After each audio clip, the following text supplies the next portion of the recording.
What's going on, guys? I made it back to Long Island to visit my good friend Anthony. If you haven't seen one of my previous videos, we went over his Audemars Piguet 15400 and his Corvette. I'll leave a link down below to that video, but today we're talking watches, and we're gonna just get into kind of the thought process behind each watch, why he purchased it, and where he came from in terms of his watch collecting background. So first, thanks for doing this. Appreciate it, man. Thanks for having me back on the channel. Yeah, man, absolutely. And I've known Anthony now for over 10 years, and he was always a watch guy, but I think I was kind of maybe a bad influence, his fiance would say, on his watch purchases, because he's went from kind of entry level to, as I said, an Audemars Piguet. So first, I guess, I mean, when do you remember kind of getting into watches?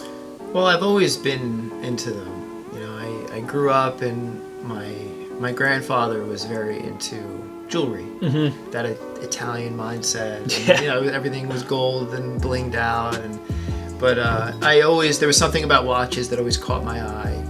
And when I was in high school, I got like a Fossil. You know? I really remember. We all did. We all did. Yeah, I had like a blue face Fossil, and then I kind of jumped out of the game for a while until I met Anthony again. And from that point on, I mean, little things caught my eye, and I started on, you know, we might call it the low end. Right, right. Know? But it's I think I had my Breitling Super Avenger when I met you, maybe. Right? You had just got it. Yeah. And so that was my first like serious luxury watch, and but you had I remember you had a few watches, and I remember coming over to your parents' house when you lived there and looking at watches online and kind of what to buy. And I think we settled on this one, right? Well, it's funny because you go through phases, and you realize over time, besides the going up to luxury watches changing, your taste changes. Absolutely. From what you like. And the Super Avenger is just a loud watch. Well, it's a Guido watch. Yeah, you just say what it is. 48 but I loved millimeters. it. I loved it. I was like, hey, look at that thing. But this Sterling watch that I got, at the time I wasn't in my career yet. I wanted something, I guess, that resembled it, but something I felt good about wearing. And it was something that I think I consulted with you at the time as well. I believe it's a German company. It's you know what, I mean, Sterling, from what I know, it's kind of like an homage watch company. So it's similar to like a brand like Invicta, where they produce a lot of watches. And to be honest with you, they steal a lot of designs. I mean, this one right here is a direct kind of homage piece of a Breitling for Bentley Motors 6.75. It has the big date up at 12 o'clock. It has a 3-register chronograph, and it has that bezel that replicates the grille of a Bentley car. And I think, you know what, when we first started hanging out and talking about watches, I think this is very much kind of what was on the scene in terms of watches. A big, blingy, flashy watch. And you know what? Based on where we were, I shouldn't have had a Super Avenger. I think I used all my tax return one year and bought it. But I think, you know what? For what we were making, this was a great watch. And you know what? I think the Breitling for Bentley Motors was like a $10,000 watch. So I mean, you started with this, and then what was next after that? Well, after that, I mean, this also it resembles the bracelet, the iconic Breitling bracelet. Is that a racer? Yeah, the Breitling, it was a speed bracelet, I think they might have called it. So it just brought me into exploring Breitling as a brand more. And then I was like, oh my God, the Navitimer. It's beautiful. I love it. All the aviator markings on the face, and I just wanted one ever since then. And then again, I couldn't afford a Navitimer, but I looked at other brands and things that resembled it. And what's funny is when you know more about these high-end brands and these prestigious names, you can see now on those I guess we'll call it lower end. Yeah. Or entry level. Entry level, you know. And again, I don't think there's anything wrong with that in saying that, and I don't want that to come off that way at all, you know. But I think you can see how there's this vast influence of these prestigious watches that trickle down And at the time, I didn't know that. You know, I mean, I looked for something that resembled a Navitimer, but yeah, the Navitimer is that trademark look. Yeah. And yet, though, so fast forward a few years, and I ended up working in the industry. I worked at Breitling. And obviously, when you work for the company, there's perks that go along with it, and you get kind of an employee discount. And I won't discuss what that percentage is, but I will say it is phenomenal. And Ant being my best friend, and he was starting to take off in his career, and he can spend a little bit of money. I think you came into the store and you looked at a few different watches, kind of for your first big purchase. And what watches were you looking at, and what was your thought process? Well, I actually didn't go with the Navitimer at that time. It's a good scotch. Yeah. Right? What is this? This is Arbor 16. Good stuff. Cheers. Cheers. Hey. Sorry, side note. So, I went with a Chronomat. I was a big fan of the Breitling for Bentley. And you convinced me not to. Yeah. The design. Yeah. I was trying to feel, and I think it was mostly because they were just priced so high for what they were. Also, the size too, because if memory serves me correct, I think it was the Chronomat is what you ended up settling on, but you were looking at the Avenger, and then the Super Avenger, which we realized too big. Yeah. And the Avenger was 43 millimeters, and the Chronomat was 44. Yeah, and I don't know what it was. I think when I walked into the boutique, it was my first time ever in a boutique, and it really is an experience, you know. And I think I loved the Navitimer, but when I walked in there, I was like, oh my God, there's other watches to look at, you know. And when I started to look, I quickly, when I tried on watches, I realized the Super Avenger's too big. I went with the Chronomat. It was a very sporty look, and what my favorite thing was, and I still have some of the bands from it, the Chronomat was such a versatile watch where it looked good with any band. It looked good with the steel. It looked good with, you know, I think I got the, what was this called? The canvas strap. The canvas strap, the leather, the crocodile leather. You know, it looked good on anything. It's a great watch, and I think when you purchased it was probably like 2010, 2011 maybe, maybe a little bit later than that, but right around that period. And the Chronomat was just introduced. It was the Breitling's first in-house movement, and that's why I was like, and you know what, with my discount, I said it's really not that much more money to go from the Avenger to the Chronomat. And I know it was a step up in price, but I think for what you were getting, I'm glad you went that route. And you had it for a while, but you got rid of it. Why? Because of you. Blame it all on him. Yeah. You can be honest. Yeah. Well, I don't know. I think there's a maturity that comes with any type of hobby.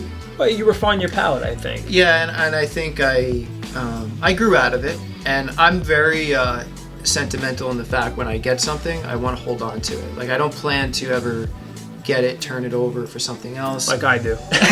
Yeah, I mean, for some people that works, and but for me, I like to grab something that I really enjoy and hold on to it. So I had no intention of selling it, but I think as I looked on the market more at other brands and was open up to more of the world of watches, I realized how much was out there, how much history. And when you start to learn about the designs of these watches and what goes into it, and how they're used, like my one big thing with the Planet Ocean, I'm a very big James Bond fan, and looking at all the watches used throughout the movies, the Omega Planet Ocean really caught my eye, and I remember being in Miami.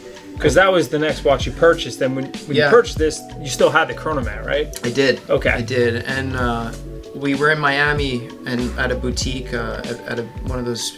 It was a big mall down there. I forgot. Yeah, it was Aventura Mall, I think, in Florida. Yeah, and I tried that on, and again, I was blown away by the brand. I mean, the Speedmaster, the history of that watch, and how beautiful. I want to get one day. I mean, I love that watch. But the Planet Ocean was in Casino Royale. It was the first Bond movie with Daniel Craig, and I was a big fan because he was the first blonde Bond. I thought there was some hope for me. And But I mean, with the Planet Ocean, I mean, it was the first time they went with an in-house movement. The first time they went with ceramic bezel. I actually owned one in the past. Again, I went the wrong route and I went with the 45.5 millimeter. That's but right, you yeah. decided to go with the 42. It is, Yeah, right? yeah. It wore nice on my wrist, and one thing that opened me up big with this watch was the open case back. Just seeing all the jewels and the movement, and Right, because the Chronomat had a closed case back. it did, and it was something special about it, and I love this watch. I mean, there's something about it, the blue lume on it. That's right. I forgot about that. Yeah, it's just a classy watch. It wears well with anything.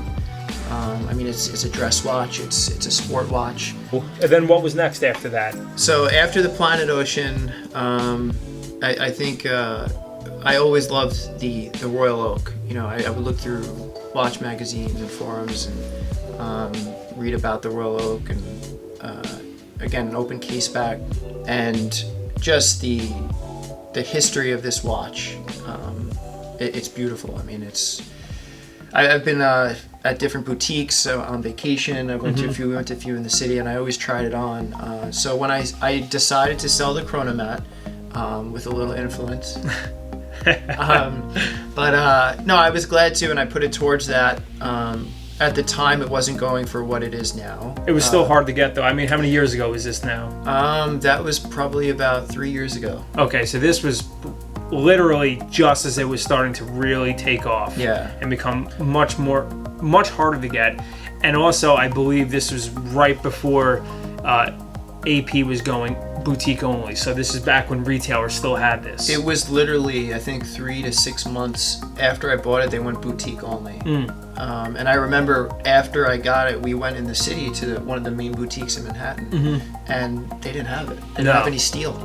They just had gold, which was interesting. But shortly after I got that, I'm a big fan of Breitling. You know, it's just a brand I think I'm just sentimental to. Since the beginning. It got you into luxury watches. It was It your did. first luxury watch. And they're a great company. I mean, they've been around for over 100 years. Yeah, and they make beautiful watches all around. I mean, then for my 30th birthday, my fiance got me a Navitimer, and it's a special watch. I love it. Again, it wears so well on the straps that I kept from the Chronomat. You only have straps with this one. You didn't do the bracelet, right? I didn't do the bracelet. That's one thing I'm not a fan of. Yeah. I'm not a fan of the Navitimer on the steel. I think it steals from the busyness of the Navitimer. It just makes it look, in my opinion, it makes it look very loud. Like a lot going on. That's the whole thing about watches. It's all personal preference, and it's really what you see in the watch. And you know, but I agree. I think with the slide rule on the watch and the chronograph, there's a lot going on, and I think something about putting it on a very simple leather, like vintage inspired strap like this tones it down, and I think it's just like the perfect complement. But I guess, I mean, two more questions really. One, if you're going to purchase another watch, what's the next one on your radar? I think you kind of mentioned the Speedmaster. Is that something? The Speedmaster is something I want. I mean, I always bounce the idea around of getting a Rolex. I've heard you mention like a Date 8 or something like that, like an older one, like a vintage. Yeah, like an older one, 36 millimeters, something like that. Something small, something classy. So I probably wouldn't do a new Rolex for no good reason, but if I was to, it would be a Speedmaster or a vintage Rolex. And then Grail watch, the one watch that, you know, if you can get it, might be, that's it, I'm done. I don't need any other watches. Zeitwerk. A Lange&Söhne Zeitwerk. It's actually one of my favorite watches too. Sick watch. The white gold. Yeah, black dial. Yeah. Yeah. Well, Ant, thanks a lot for going over your collection. Thanks I know for having me. it can be a little bit weird sitting in front of a camera, but I appreciate it. And here's to the next Talking Watches. Cheers, everybody. Take it easy, guys. Thank you.